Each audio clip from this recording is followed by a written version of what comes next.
Today I'm inviting you into my world to reveal how I transformed a tiny corner of my apartment into a professional YouTube studio. Get ready for some insider tips and tricks.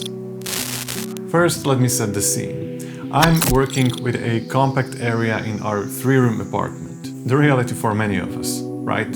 It's a shared space constantly adapting to our family's needs.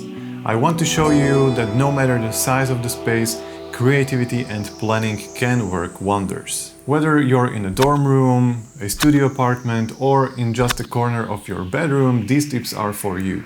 Every great project starts with a plan. What's your vision? Are you aiming for a video podcast, professional talking heads, or dynamic product reviews? Maybe a mix of everything. Let's break down different shots you might want to shoot in your space and how each requires different considerations in terms of space and setup. In my case, I wanted to shoot A-roll talking head shots as well as B-roll shots of camera gear or whatever I'm making the video about. I also wanted to have a space for editing my videos. Let's dive into the A-roll setup. I started by placing a chair in front of one wall. I chose this one behind me because I recently painted it with Benjamin Moore paint. It's a little beige, but surprisingly it works just fine. But why this color and paint? Well, Benjamin Moore is a high-quality paint brand that works really well with studio lighting. I painted this wall with the leftover paint because I used most of it to paint our bedroom. If you're curious, Becky and Chris use this paint brand all the time. Now, with the chair in place, I set up the camera and the key light. You may use different light sources, for example a studio light with a softbox or a simple window. If you want to know more about different options for YouTube filming gear, just watch my previous video. For the A-roll shot, I recommend using a focal length between 24 to 35 mm and opening up the aperture as much as possible. I would go for F2.8 or less with a small space like this to create a bit of depth in the shot. Now it's up to your creativity and style. What would you like to have in the shot? I recommend adding a practical light to the background.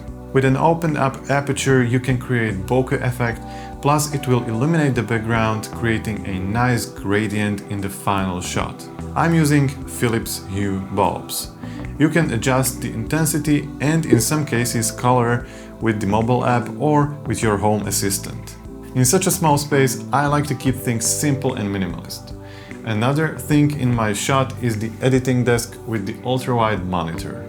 I decided to leave it in the shot because the monitor also adds some color to the final result and makes the shot more interesting.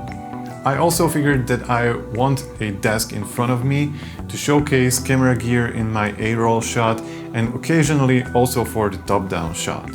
I've used my wooden desk, which previously served as my editing desk. I like the color and texture of the tabletop, so I decided to include it in the shot. Then for the B-roll, I use the same space but differently. In my case, I mostly want to showcase camera gear like camera bodies and lenses. For these shots, I can use my table, which gives me more space in the background. That means a shallow depth of field and more depth in the shot. Or I can just simply put the camera on the gimbal and use the monitor as a backdrop for this kind of production. I like this approach because the camera I'm shooting with can be stationary on the tripod and I make the movement with the gimbal instead.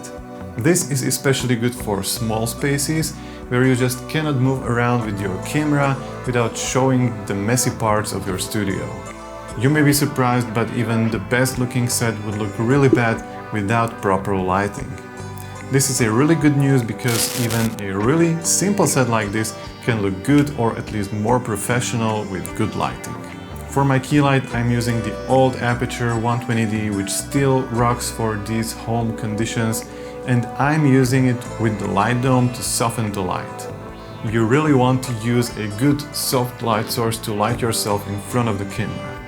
Just for you to see, this is my setup lit without the light dome, and this is with the light dome.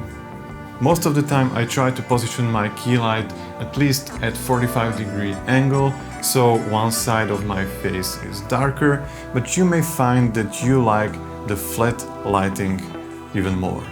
In that case, try to align the light with the camera as much as possible. Next, I tend to light my darker side from behind with the rim light. The idea is to separate myself from the background even more. Now let me show you my set again without any lights and then with my lighting setup. There's one more thing that was really important to me when I was planning out this space, and that is the placement of the key light. You see, the light itself is not that big, but if you add a softbox to it and place it on the stand, it will take up a significant amount of space. One major criterion for me when I was planning out this space was that the key light should stay in one place to light both A-roll shot and B-roll shots. Here's where I need your input. Pause the video, take a look around yourself and tell me what challenges are you facing. I really hope that my insights and tips will inspire you to build your own YouTube filming space, no matter the size of the space. Don't forget to like, share and subscribe for more content like this. But for now, thank you so much for watching and I will see you in my next video.